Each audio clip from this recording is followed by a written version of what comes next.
there. With the recent remastered Shadow of a Colossus coming out, I figured now's as good of a time as any to throw my theory into the mix on where The Last Guardian plays out in the timeline.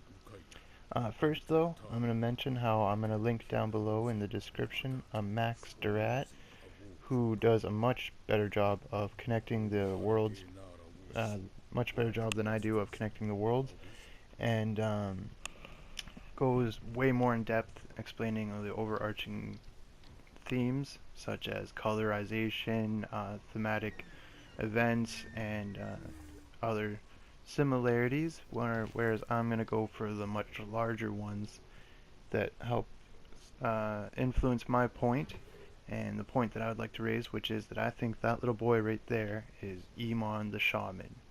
And who's Emon the Shaman? Well, this gentleman right here. And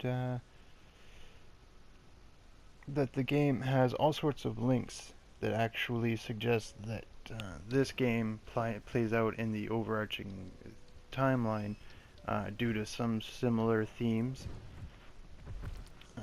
such as, for example, if you look at some of the bonus outfits, the first two outfits you can unlock look a lot like the Bowman outfits that I'm about to exemplify right here.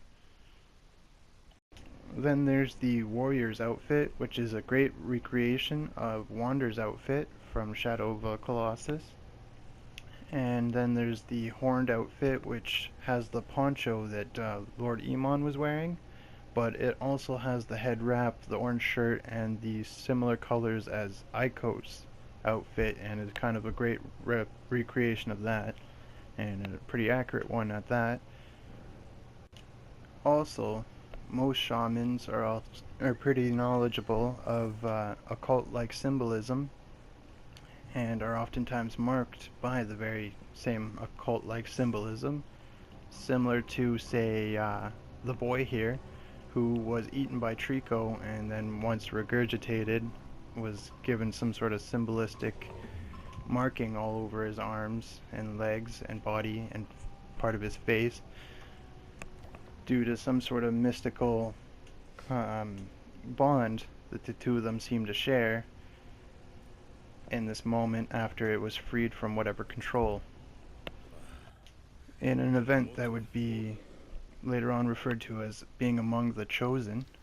And let's also not forget that the boy was able to train this man-eating beast that could have killed him at any moment, trained it well enough that it actually squared up against other beasts in defense of him.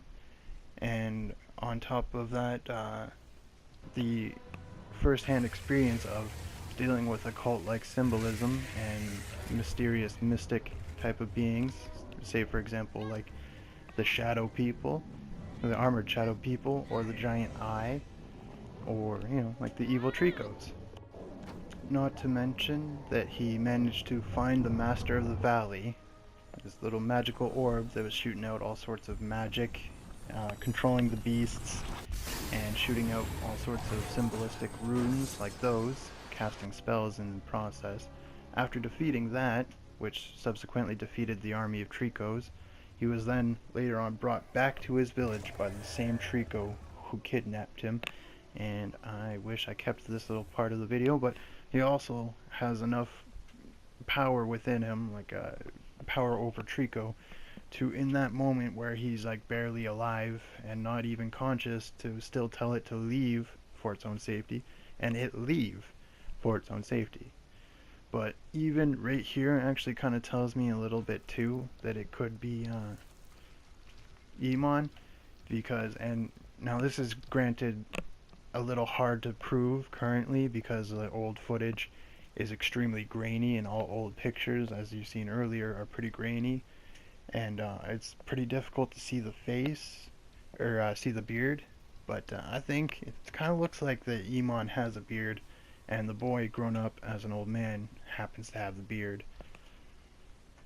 So, that's just like another like little tiny tidbit that kinda like in my favor in my opinion, but I could be wrong. I could be wrong about all of this.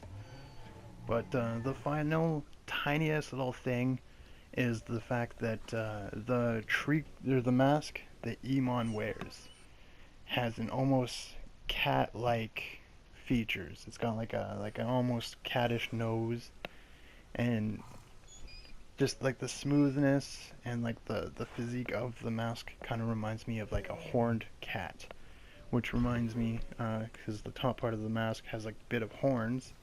And what is Trico got? Trico's got an adorable little cat face and a couple of horns on his head.